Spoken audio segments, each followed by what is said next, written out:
प्रभु यीशु मसीह के मधुर और मीठे नाम में आज दिनांक 23 सितंबर दिन शुक्रवार को हम आप सब श्रोताओं का हार्दिक स्वागत करते हैं। आज के दिन के लिए जो वचन है वो लिया गया है मत्ती रचित सुसमाचार उसका 10 अध्याय और 16 पद। वचन इस प्रकार से कहता है, देखो मैं तुम्हें भेड़ों की नाई भेड़ियों के बीच में भेजता हूँ, सो सांपों की नाई बुद्धिमान और कबूतर के नाई भोले बनो। प्रभु में प्रिय लोगों, एक समय की बात है कि एक नास्तिकों का एक सम्मेलन हो रहा था और जिसमें प्रत्येक वक्ता जोरदार बहस कर रहा था और सभी प्रतिभागियों को अपने अपने विचार प्रकट करने थे कि कोई परमेश्वर नहीं है।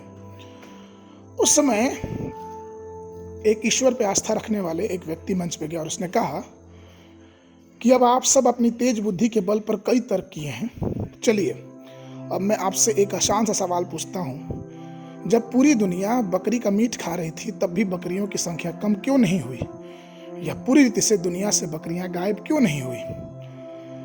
इस प्रश्न के उठने के बाद उन्होंने इस प्रकार का उत्तर देने का भी प्रयास किया। बकरी बहुत नम्र है, उनमें अपनी रक्षा करने से ज़्यादा क्षमता नहीं है।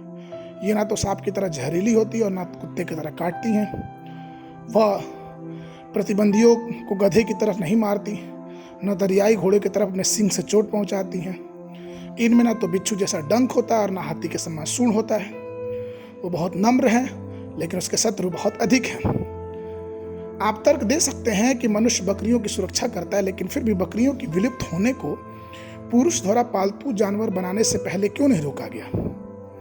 इसका एकमात्र कारण यह है कि यहोवा इसका करता है और इसलिए सारी प्रजातियां अपने अपने रीति से अपने अपने जीव के अनुसार बढ़ती जाती हैं। जब प्रभु ने अपने चेलों को सेवकाई में भेजा तो उन्होंने कहा, देखो मैं तुम्हें भेड़ों की नाई भेड़ियों के बीच में भेजता हूं, परंतु यहोवा उनका चरवाहा बना रहा। लूका रचित सुसमाचार उसके 22 के 35 वचन कहता है, और उसने उससे कहा, जब मैंने तुम्हें बटुए और झोली और जूते बिना भेजा था तो क्या तुमको किसी वस्तु की घटी हुई थी? उन्होंने कहा, किसी वस्तु की नहीं। जब आप आरंभिक कलीसियाओं के बारे में विचार करते हैं तो इतने सारे शत्रु थे जिन्होंने सोचा ना था कि इन विश्वासियों को मारना, परमेश्वर की महान सेवा को रोकना और हर प्रकार की विभिन्न बाधाओं से उन लोगों को वो डराते थे और मसीहत के खिलाफ होते थे। यहाँ तक कि राजा हेरोदेस ने मसीह के शिष्यों को मारने के लिए दृढ़ निश्चय कर लिया था। यहाँ तक कि नीरो ने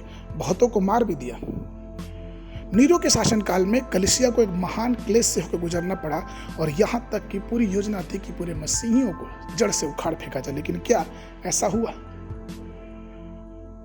इसका सिर्फ कारण यह था कि परमेश्वर जो कि यहोवा है और सारी सृष्टि का करता है, उसने हमें जो मसीही कहलाते हैं, जो यीशु मसीह को मानते हैं, उनकी अगुवाई किया। और जब परमेश्वर किसी चीज की अगुवाई करता है तो परमेश्वर उसकी रक्षा भी करता है और उसे बढ़ाता भी है, क्योंकि बढ़ोतरी और अगुवाई परमेश्वर के हाथ में है। तो मेरे प्रिय लोगों, आइए, जब परमेश्वर ने हमें भेड़ियों के बीच में भेड़ की नाई भेजा है तो हम अपनी जीवन उसके हाथ में सौंपें, क्योंकि वही है जो हमारी रक्षा हमेशा करता है।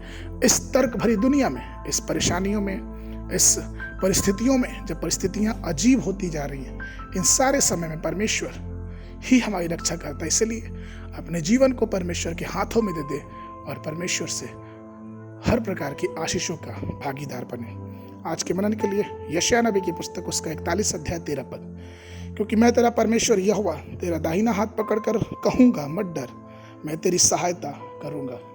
बाइबल अध्ययन के लिए सुबह के समय श्रेष्ठ गीत की पुस्तक उसका 1, 2 और 3 अध्याय, संध्या के समय गलतियों की पुस्तक उसका 2 अध्याय।